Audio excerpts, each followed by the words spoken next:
There are many ways to get the things that we want for ourselves in our lives. But basically, it all begins with how we choose to think.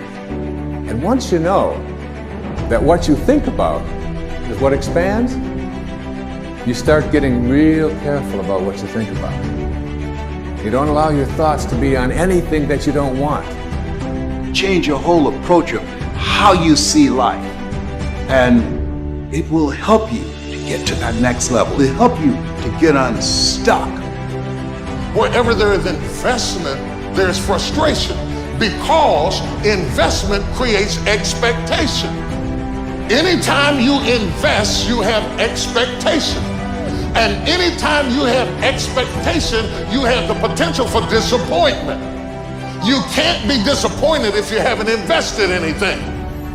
The only way you can come out of unhappiness is if you choose and say, okay, it's going to be a long journey. It's going to take a lot of time. And I'm going to try and try and try, but I'll get there. What do most of us do every day? We watch negative news, we swipe on toxic positivity, and we're just drowning ourselves in negativity. And then what happens? What happens is we become really good at being negative. We become really good at finding what's wrong with life. We're basically configuring our brains to be unhappy. There is a lot of fighters, but not everybody can become champion. Champion become when you can handle all this pressure. This is the difference between fighters, just fighters, and champions. You know, but I handle this and I control this. Life ain't fair to nobody. You just gotta fight through, man. You gotta bite back sometimes. Most people fail in life not because they aim too high and miss. No, most people fail in life because they're just like I was for 14 years. They aim too low and hit, and many never aim at all, not at all. They just go through life surviving. And how people live their lives is a result of their state of mind. It has been said, you don't get in life what you want, you get in life what you are. We become what we think about. All of us are self-made, but only the successful will admit it. In order to be successful, you must be willing to do the things today others won't do, in order to have the things tomorrow others won't have. Your mind is a machine. You must program yourself for success. There's more in you right now than's represented in your bank account. There's more in you right now that's being reflected by your life right now. Your life is not a true reflection of your potential. You have greatness within you. You have the ability to do more than you can ever begin to imagine.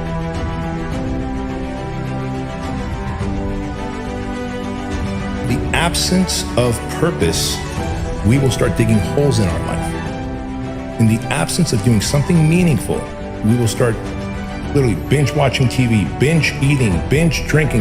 Any vice will lead to self-destruction, holes in your life. You don't have to be great to get started, but you have to get started to be great. There are things that you're going to be able to do that eye has not seen, ear has not heard. There are things that you have in you that you don't even know. But until you get outside of your comfort zone, you will never discover it. You have something special. You have greatness within you. But in order to manifest your greatness, you've got to put yourself in a perpetual state of discomfort. So you've got to challenge yourself. You've got to raise the bar on yourself. You've got to get busy. You've got to work your plan. Even if you've got a job right now, you've got to work yourself out of it. You've got to have an exit date where you say, hey, I've had it. It's time for me to do me. Most of us were raised to become ordinary. Ordinary is you go through your life and you fill out the forms and you pay your taxes and you do what your parents tell you and you're honorable and you're honest and you're a good citizen and then you die.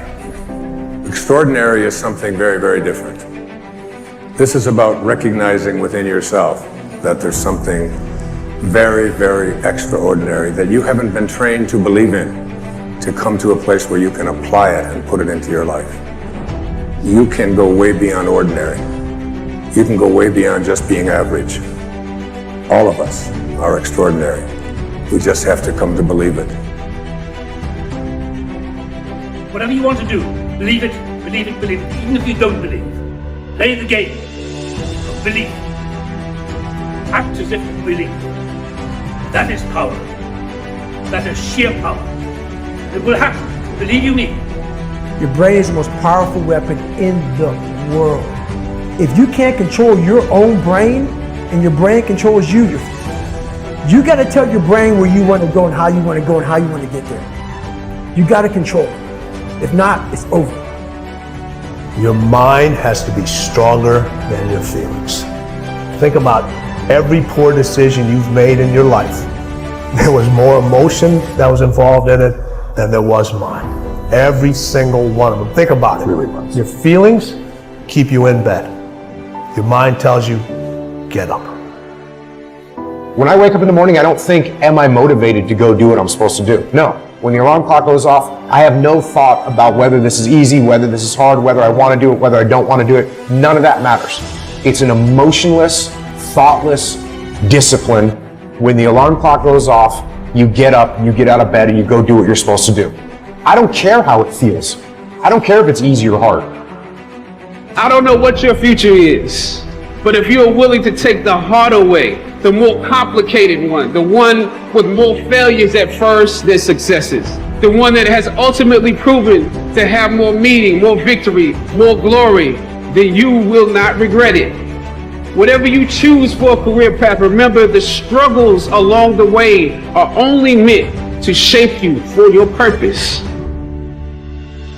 The more people believe in you or like you or help you or support you, the more people hate you because it creates an opportunity for envy. The only way to avoid it is to stay down. If you lay dead, even the animals won't bite you. The risk of being bitten is the cost of getting up. And you have to decide, are you so concerned about being bitten that you're willing to spend the rest of your life laying dead? Or is there something pumping down inside of you that says, bite me or not, I'm getting up. I'm gonna be the best me. I'm gonna do all I can do, even if it risks you hating me. I'm going for it. Listen to me, man. You have a great life in front of you, but your great life is in front of you. It's not behind you. What you did back there was learn the lessons to get you to where you are at this particular moment right here. But quit tripping during the process. Pull yourself together and quit tripping because you in the process. God is processing you. He ain't through with you. If he was through with you, you would not wake up in the morning. Do it broke, do it scared, do it nervous, do it trembling, do it on your knees, do it with help, do it on crutches, do it in a wheelchair, because you don't want to end up in a nursing home sitting on a bedpan wondering what would have happened if you'd only had more courage. You don't want to end up in an old folks home and your dying thought is, I wish I had her. Because the one thing that you will never get is more time. So you don't have time to allow your fear to incarcerate you when you have the key. Reach around there, unlock the door, and step into your destiny. This is why I try to tell you, anything and everything can be done if you can visualize it and if you believe in yourself. I'm addicted to one more. And so I want your mantra going forward to be one more. I want to win. I want to be somebody. I want to separate. Spend your whole life imagining ghosts, worrying about the pathway to the future, but all there will ever be is what's happening here, and the decisions we make in this moment, which are based in either love or fear.